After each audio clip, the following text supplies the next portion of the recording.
Si te dijera que vivimos en una época donde está prohibido sentirse mal, una época donde el mundo parece haberse puesto de acuerdo en algo muy extraño, aparentar ser felices. El día de hoy vamos a abordar el tema de la felicidad, pero desde la perspectiva de un libro que se escribió hace casi 100 años. El libro es Un Mundo Feliz. Abres Instagram y encuentras viajes perfectos, parejas perfectas, cuerpos perfectos, familias, sonrisas perfectas. Las redes sociales nos muestran personas felices. Los influencers venden felicidad. Los gobiernos prometen felicidad.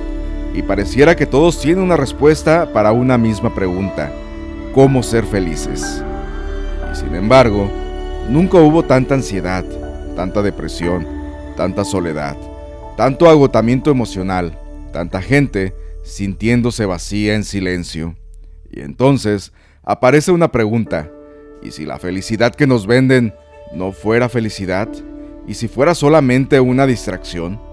Hace más de 90 años apareció un libro que imaginó un mundo donde nadie necesitaba enfrentarse al dolor. Cada vez que aparecía la tristeza, la angustia o el vacío, existía una solución inmediata, una droga perfecta llamada Soma. Y gracias a ella, nadie necesitaba enfrentarse al dolor. Un Mundo Feliz no es una novela sobre una sociedad feliz, es una novela sobre una sociedad que ha olvidado cómo sufrir. Y quizá por eso sigue siendo tan actual, porque nosotros tampoco hemos aprendido a convivir con el dolor. Solo hemos encontrado formas cada vez más sofisticadas de distraernos de él. Todo aquello que nos mantiene ocupados, todo aquello que nos impide quedarnos solos con nosotros mismos. Porque quizá el problema de nuestra época no sea que no encontramos la felicidad. Quizá el verdadero problema es que nos hemos vuelto expertos en aparentar ser felices. Mi nombre es Arturo García Oros y esto es El Alquimista del Pensamiento. Bienvenidos. Hay algo fascinante sobre las grandes novelas. Las mejores no intentan predecir el futuro, intentan comprender la naturaleza humana, y por eso siguen resultando actuales décadas después de haber sido escritas. Cuando se publicó Un Mundo Feliz en 1932, se imaginó una sociedad aparentemente perfecta, una sociedad sin guerras, sin pobreza extrema, sin grandes conflictos, sin sufrimiento emocional. A simple vista parecía un paraíso, pero este libro comprendió algo profundamente inquietante. Un mundo donde nadie puede sufrir, tampoco puede ser completamente humano, porque en aquella sociedad estaba prohibido sentirse mal, no porque existiera una ley, sino porque todo el sistema estaba diseñado para evitar cualquier forma de dolor, y cuando aparecía cualquier incomodidad, existía una solución inmediata, una pequeña pastilla llamada Soma. El Soma era la droga perfecta, no generaba conflictos, ni exigía reflexión, simplemente eliminaba el malestar, y entonces ocurría algo extraordinario. La tristeza desaparecía, la ansiedad y la incertidumbre desaparecían, pero también desaparecía algo más: la profundidad, porque cuando eliminamos todo dolor, también eliminamos la posibilidad de transformarnos a través de él. Lo que muestra Un Mundo Feliz a través de sus personajes, como Lenina, una mujer perfectamente adaptada a su sociedad, quien consume, se entretiene, sigue las reglas y jamás cuestiona demasiado. Es exactamente el tipo de ciudadano que aquel mundo necesitaba. Feliz, o al menos aparentemente feliz. Y quizá aquí aparece la verdadera genialidad de este libro, porque mientras leemos la novela pensamos: qué mundo tan absurdo, qué sociedad tan artificial, qué seres humanos tan manipulados, hasta que un día cerramos el libro y miramos alrededor. Entonces comenzamos a reconocer algo verdaderamente peligroso, que quizá nosotros también tenemos nuestro propio Soma. Ya no viene en pastilla, ahora adopta muchas formas: pantallas, entretenimiento infinito, compras compulsivas, redes sociales, alcohol, trabajo excesivo, fanatismos. Y quiero aclarar algo: mucho de eso no es malo por sí mismo. El problema aparece cuando dejamos de utilizarlos para vivir y comenzamos a utilizarlos para escapar. Porque existe una diferencia enorme entre disfrutar una distracción y necesitarla desesperadamente para no escuchar lo que ocurre dentro de nosotros. Muchas personas dicen que tienen miedo a la soledad. Yo no estoy tan seguro. Creo que lo que realmente tememos es aquello que podría aparecer cuando finalmente nos quedamos solos. Las preguntas, las heridas, las pérdidas, las dudas, el vacío. Y quizá por eso Un Mundo Feliz sigue siendo tan actual, no porque hablara del futuro, sino porque entendió algo permanente sobre el ser humano, que no nos gusta sufrir, y cuando el dolor aparece, hacemos casi cualquier cosa para escapar de él. Porque si este libro tenía razón, entonces la pregunta ya no es cómo ser felices. La pregunta es mucho más incómoda. ¿Qué parte de nosotros estamos sacrificando para no sufrir?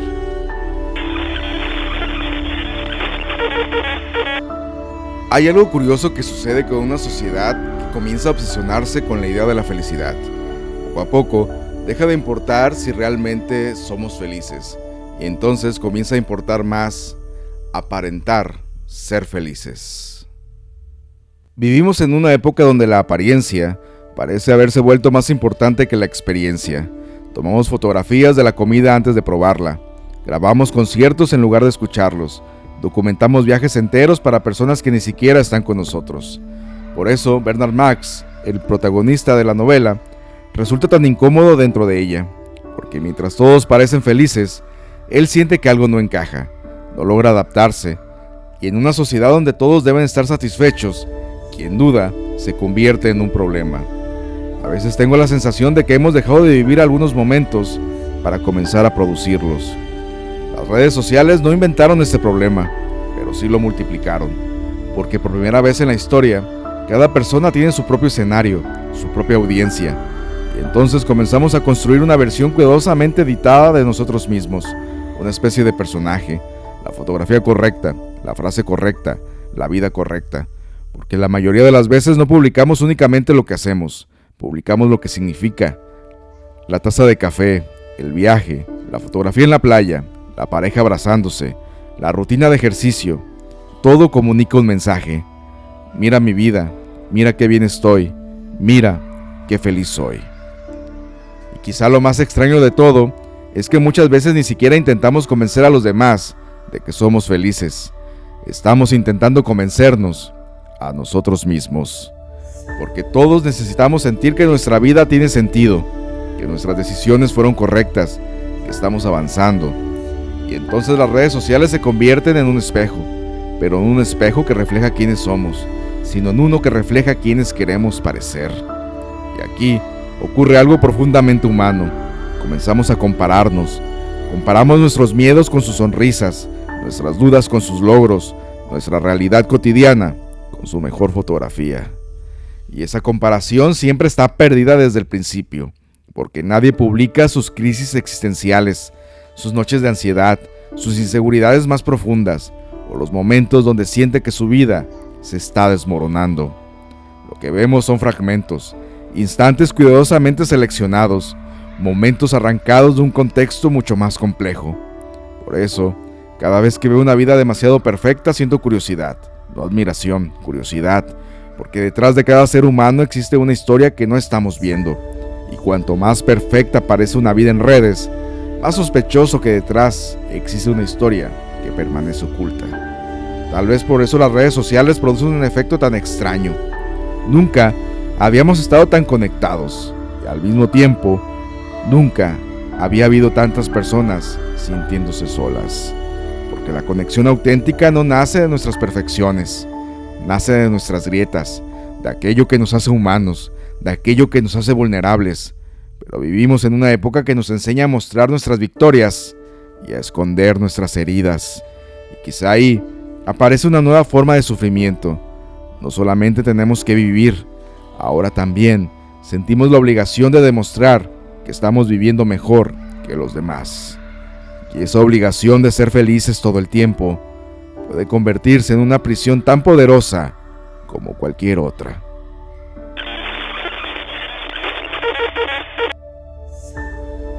Hay una idea que aparece una y otra vez en la filosofía, la literatura y la psicología. Las experiencias que más nos transforman son aquellas que vienen del dolor. Nadie descubre quién es realmente durante los momentos felices. Descubrimos quiénes somos cuando la vida nos rompe una certeza, cuando perdemos algo que amamos, cuando fracasamos, cuando atravesamos una noche oscura de la que no sabemos cómo salir. Por eso siempre me ha parecido inquietante el mundo imaginado por un mundo feliz, porque es un mundo donde el sufrimiento desaparece, pero junto con él también desaparece una parte esencial de la experiencia humana, porque no existe valentía sin miedo, no existe amor sin posibilidad de pérdida, no existe crecimiento sin frustración, no existe madurez sin dolor. Y quizá nadie comprende esto mejor que John el Salvaje, el personaje que llega desde fuera de aquella sociedad perfecta. Mientras todos desean comodidad, él defiende algo mucho más extraño: el derecho a sufrir, el derecho a equivocarse, el derecho a amar, el derecho a ser humano. Viktor Frankl sobrevivió a los campos de concentración nazis y después de vivir uno de los mayores horrores de la historia, escribió algo extraordinario: que el ser humano puede soportar casi cualquier cosa si encuentra un significado. No dijo que el sufrimiento fuera bueno, no dijo que debiéramos buscarlo, dijo algo mucho más profundo, que incluso dentro del dolor puede existir sentido. Y quizá ahí está el gran error de nuestra época: pensar que una vida feliz es una vida sin tristeza, cuando tal vez una vida plena es aquella donde aprendemos a abrazar ambas, la alegría y el dolor, la esperanza y la incertidumbre, la luz y la sombra, porque una persona que nunca ha sufrido puede sentirse cómoda, pero difícilmente será profunda. Cuando tenía 19 años, decidí estudiar psicología, y recuerdo perfectamente la respuesta que daba cuando alguien me preguntaba por qué había elegido esa carrera. Quería ayudar a los demás, decía yo. ¿A qué? A ser felices. Al menos eso creía en aquel entonces. Estaba convencido de que si entendía el sufrimiento, podría ayudar a otros a encontrar la felicidad. Y quizá también ayudarme a mí mismo, porque muchas veces quienes más intentan salvar a otros son quienes todavía están buscando salvar algo dentro de sí mismos. Durante años pensé que iba por buen camino, hasta que un día llegó la tragedia.